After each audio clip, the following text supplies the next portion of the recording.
is huge, monumentous, what we can do when we get together and set an intention. So thank you. We're getting there. Thank you all for being here. I just love seeing your faces. It's so nice to be able to gather, even in these small sacred groups.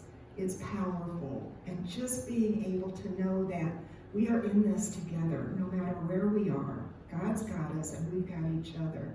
And our tables are set up. You have an affirmation, a couple of affirmations there. There's a little piece of paper if you want to take notes or write suggestions. The tithing little buckets are there in the center, and thank you for your tithes and your donations. We are able to partner with other organizations and do what Unity does, create a world that sustains all of us, that works for every single one of us. And we are needed right now. And I love this time of the year. This is Halloween week. Not sure how you're going to spend it. If you're carving pumpkins, me and my little ones paint pumpkins. We don't do much carving because they've got little hands.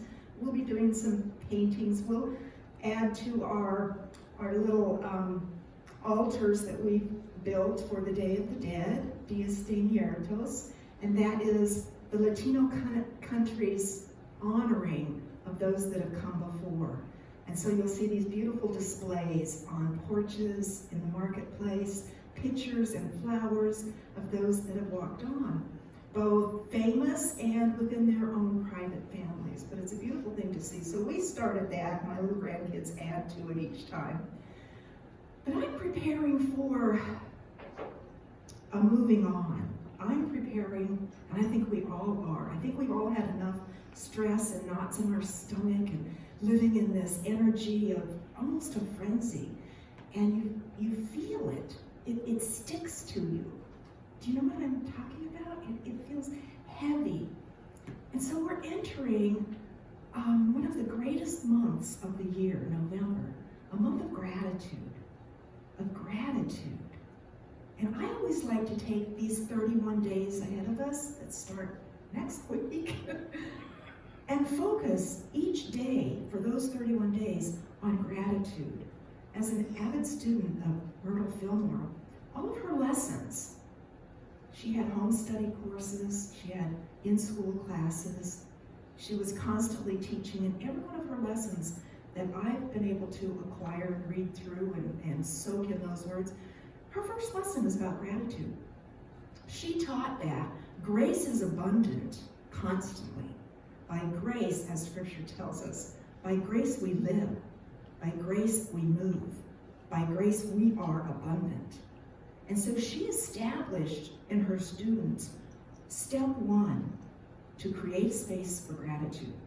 Because she said, even at a time before we knew about where the physics sciences were headed, she knew that opening the way for gratitude created this field of energy because she experienced it in healing. It created this realm of magnetic energy that drew to you the resources needed.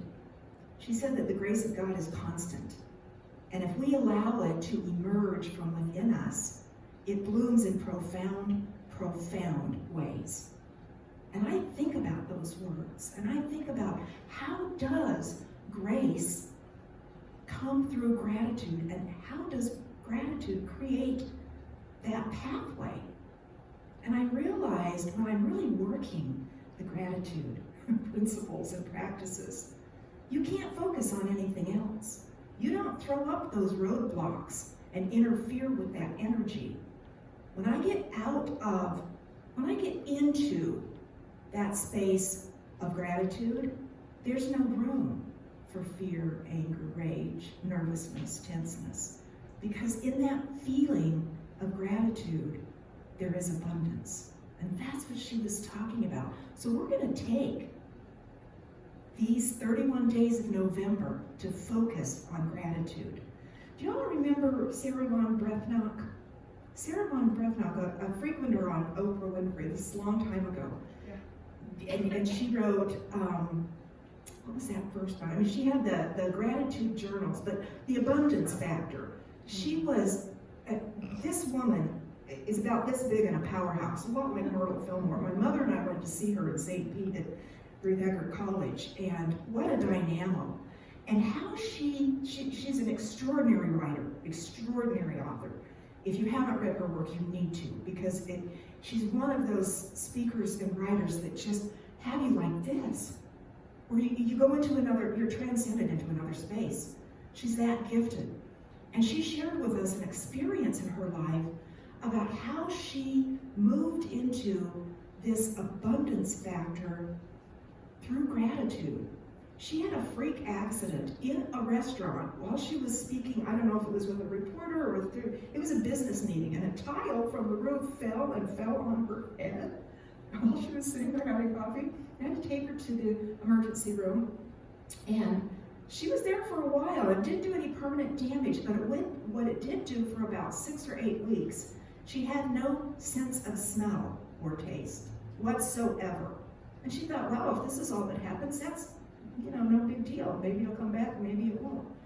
And she didn't really realize how grateful she was for the aromas and the sense of smell until it slowly started coming back. She said her first whiff, she was walking by the laundry room and she smelled her kids' dirty socks. And she just reached for them and smelled them and couldn't get enough. She didn't realize what she was missing.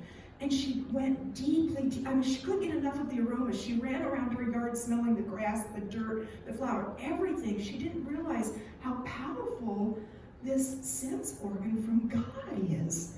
It opened up her world to a whole new way of experiencing grace, experience a way to get out of our own way through appreciating what we've been given.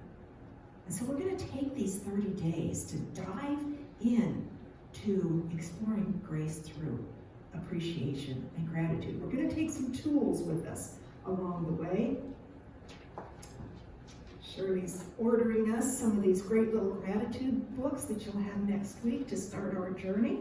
If you need one mailed, for those of you in our viewing world out there, our virtual world, we will send you one. But this is a great little walk. It's got a place to journal. It's got some great poetry. And just reminders to kind of take this time to do what the leaders of our Unity movement started every project with. Let's get in sync together and begin the steps as we recover from this pause and as we find new ways to serve and to do our work as students. We'll be using her work. This is one of my favorite books of all time. It's Romancing the Ordinary by Sarah. It's a year of simple splendor, and she goes through each month in her extraordinary English way. And in each chapter, you'll find recipes for everything from cocktails to comfort food to cucumber packs on those days for your eyes after you've had, as she describes it, a well-deserved long, hard cry. There are elixirs and potions and stories that will just take you into another space. We have to get back to this thing called life and living. Regardless, if we can't smell, if we can't hug, if we can't go to the places, we can indulge in what God has given us and find our way to that grace. So we're going to be wandering through Romancing the Ordinary with Sarah, Divine Sarah. And I was thinking, I watched a powerful show yesterday, and I was thinking how I was going to start my gratitude journal this year at 31 days. I have so many things to be grateful for, and I keep track of that every day in meditation. But there has been some events lately that have just pulled my gratitude level to a maximum. Last night I watched the documentary of Ruth Bader Ginsburg. I don't know if you've seen it. For those of you who recommended streaming TV, thank you. I'm loving it, Hulu. Yes. I had forgotten so much about her journey and her power. And I am so grateful for this woman. I would not be standing here today in this vocation if it were not for her and her tireless tenacity and efforts. And I realized in watching this and watching her, it was difficult for her, but she seemed to seamlessly glide into a space that was designated for her. And it really got me thinking about those people in our lifetime, in all lifetimes, that handful of folks that seem to come along at a perfect time, a perfect storm in history, with the perfect talent needed, and the perfect blended sets of coincidences and fate to glide them into a destiny that helps evolve the human consciousness that may not have happened at all had they not come. And it just filled me with that divine awe of just, oh my gosh, she was a gift to us. And not just women, but to men. To watch the way she was able to bring people together. I'm in awe of her. And the accomplishments that have happened because of her. She kind of fast forward our country out of some pretty dark ages into new opportunities. And that's powerful. And she was non-stop, a force to be reckoned with in her quiet, tiny demeanor, spiritual giant. And I've been introducing my 5-year-old granddaughter, who you've seen on Love Notes if you watch them, Kinsley. And I'm introducing her to these powerful women, these people that I want her to look up to. And I'm sure she'll find her own way. She's got a brain that works. She thinks of things that I wasn't thinking about until I was a teenager or even in my 20s, and it blows my mind. The other day we're going to the voting precinct. I wanted her to come with me, and she wanted to carry the votes in. She has 4 packets, her parents and my husband and I under her arm. She's got her little mask on. We're standing in line, and she's kind of listening to people, and we're all spaced apart. Kids do rules really well. I'm amazed at how wonderful the children are with rules and the adults are not. And the kids are just fine. They just get it. They know we're in this together. And Kinsley, she's obviously been paying attention to the news and that, and everything that Kinsley says comes with an exclamation point. I guess that's a 5-year-old thing, and even in her little mask. She said, "So, Grandma," I'm like, "Yes, dear." Everybody's looking at her. She just calls attention to her and loves it. She said, "So, these 2 guys are in this race to be president, right?" I said, "Yeah." She knew their names. And she said, and everybody's kind of looking at her, and I thought, oh, what's going to come next? Because I didn't know. I didn't know what she's been listening to here. And she said, "So, Grandma," yes, you're right here. And she said, "Why aren't there girls in the race?" 5-year-old. And I said, "That's a good question." And everybody, I thought she was going to get an ovation. So they were just, you could see with their eyes, they were cracking up. And I said, "That's a good question." She said, "Okay," clinging on to these votes. "Okay, first, I'm going to work with you, and I'm going to be an artist, and I'm going to be a hairstylist, and I'm going to be a president." And these people just looked at her, and I just got tears in my eyes. I'm going to do it again, because it's one of those days. I need to go get my cucumber pack ready, you can tell. And I thought, at 5 years old, that thought could not have been in my mind. It was not a possibility. But today, because of RBG, the notorious, there's already a seed planted in my granddaughter's brain. I just was in awe of that.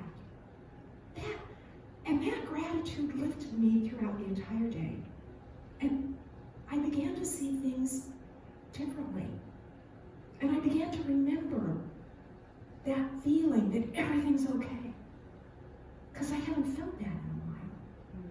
And if I haven't felt a devoted unity student living these principles, I know how those people that that you've given backpacks must feel. So we have got to do the work that we've all been called to do. This is our moment in history to shine. As a Unity student and teacher and lifetime member, it is my calling and my responsibility and my duty to exemplify these teachings of our founders, the example of Jesus, the light of Christ, the light of Buddha. That's what we've been called to be, because as we exemplify that, as we speak that, as we experience that and know that and claim it and walk it and refuse anything less, it is our experience. And it takes one little bright-eyed little girl to remind me of the power that another little bright-eyed little girl that made her way to the Supreme Court of the United States of America. That's exciting.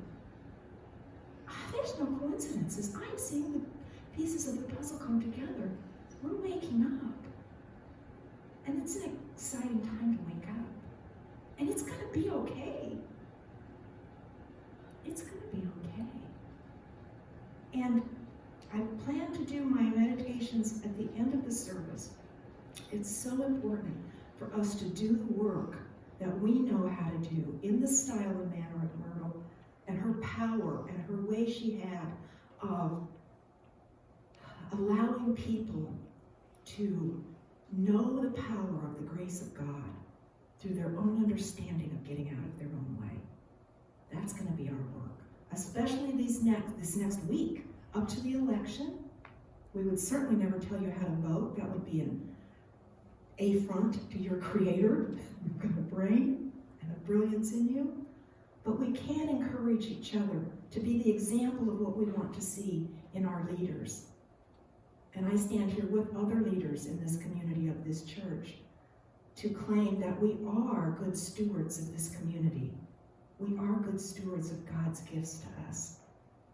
We are courageous, we are kind, we are compassionate, and we are doing the work of uniting this community, this country, and this world. So I'm excited because I'm hearing Myrtle say, get to work, people, get to work. So let's get to work and prepare for a time of meditation.